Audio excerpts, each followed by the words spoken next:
നമസ്കാരം. വേദാംഗ ജ്യോതിഷത്തിലെ അമൂല്യമായ അറിവുകളും ആധ്യാത്മിക ജ്ഞാന ഉപദേശങ്ങളും പകർന്നു തരുന്ന പ്രശാന്തം ആസ്ട്രോ ചാനലിലേക്ക് ഏവർക്കും സ്വാഗതം. ഈ ചാനൽ ഇതുവരെയും സബ്സ്ക്രൈബ് ചെയ്യാത്തവർ ഇപ്പോൾ തന്നെ സബ്സ്ക്രൈബ് ചെയ്യുക. നോട്ടിഫിക്കേഷൻ ലഭിക്കുന്നതിനായി ബെൽ ബട്ടൺ അമർത്തുമല്ലോ. ഒപ്പം ചാനൽ ലൈക്ക് ചെയ്യുക, ഷെയർ ചെയ്യുക, കമൻറ്റ് ചെയ്യുക. കൊല്ലവർഷം 1200 ആണ്ടിലെ കന്നി സംക്രമം ചതയം നക്ഷത്രത്തിലാണ്. കന്നി 1-ാം തീയതിയിലെ ഗ്രഹനില അനുസരിച്ച് എടവം രാശിയിൽ സർവേശ്വരകാരകനായ വ്യാഴവും, മിഥുനത്തിൽ കുജനും, ചിങ്ങം രാശിയിൽ ബുധനും, കന്നിയിൽ ആദിത്യനും ശുക്രനും കേതുവും, ധനുരാശിയിൽ ഗുളികനും, കുംഭത്തിൽ ചന്ദ്രനും ശനിയും, മീനം രാശിയിൽ രാഹുവും സ്ഥിതി ചെയ്യുന്നു. പൂയം നക്ഷത്രത്തിൽ ജനിച്ചവർക്ക് കന്നിമാസം പൊതുവെ ഗുണഫലങ്ങൾ കൂടിയിരിക്കും. ഈ നക്ഷത്രക്കാർക്ക് കർമ്മ മേഖലയിൽ കാര്യങ്ങൾ അനുകൂലമായി വരുന്നതാണ്.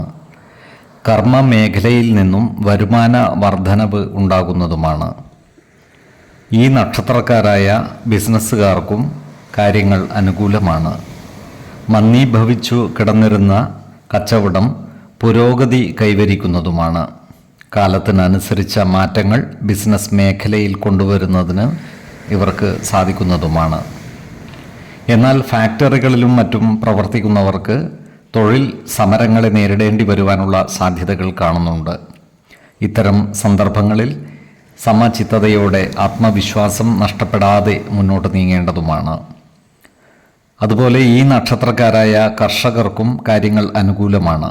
കാർഷിക മേഖലയിൽ നിന്നുള്ള ആദായത്തിൽ വർധനവ് ഉണ്ടാകുന്നതുമാണ്.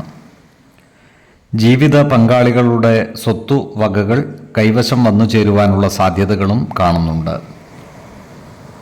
ഇവർക്ക് ആഭരണങ്ങളും വസ്ത്രങ്ങളും മറ്റും വന്നു ചേരുവാനുള്ള യോഗവും കാണുന്നുണ്ട്.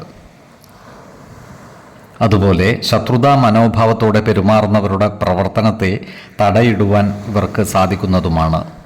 അത്തരക്കാരെ തിരിച്ചറിഞ്ഞാൽ അവരുമായി നല്ല സ്നേഹ സൗഹൃദ ബന്ധങ്ങൾ നിലനിർത്തുവാൻ പരമാവധി പരിശ്രമിക്കേണ്ടതുമാണ്. ഈ നക്ഷത്രക്കാരായ കലാ സാംസ്കാരിക മേഖലയിൽ പ്രവർത്തിക്കുന്നവർക്ക് കാര്യങ്ങൾ വളരെ അനുകൂലമായിരിക്കും. സമൂഹ മനസ്സിൻ്റെ അംഗീകാരം നേടിയെടുക്കുവാൻ ഇവർക്ക് സാധിക്കുന്നതുമാണ്. ഈ നക്ഷത്രക്കാർ ആരോഗ്യകാര്യങ്ങളിൽ ഒരു പ്രത്യേക ശ്രദ്ധ പതിപ്പിക്കുന്നത് ഗുണകരമായിരിക്കും.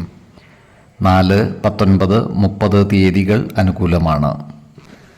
ഈ നക്ഷത്രക്കാർ ജനിച്ച സമയത്തെ അടിസ്ഥാനമാക്കിയുള്ള ജാതകത്തിലെ ലഗ്ന രാശിയുടെയും ലഗ്ന അധിപന്റെയും സ്ഥിതിയും ശുഭ പാപ ഭാവങ്ങളുടെ സ്ഥിതിയും ഓരോ രാശിയിലെയും ഗ്രഹങ്ങളുടെ സ്ഥിതിയും അനുസരിച്ച് ഇവരുടെ പൊതുഫലത്തിൽ ഏറ്റക്കുറച്ചിലുകൾ ഉണ്ടാകുവാനിടയുണ്ട്. കുടുംബ ദേവതകളെയും ഇഷ്ട ദേവതകളെയും ഉപാസിക്കുന്നത് ഇവർക്ക് ആയുരാരോഗ്യ സൗഖ്യമേകും.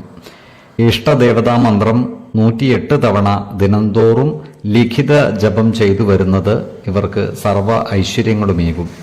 നല്ല വ്യക്തി സാധനകളോടെയും ഉപാസനകളോടെയും മുന്നേറിയാൽ സർവേശ്വരാനുഗ്രഹത്താൽ ഇവരുടെ സർവ്വകാര്യങ്ങളും മംഗളകരമാകും.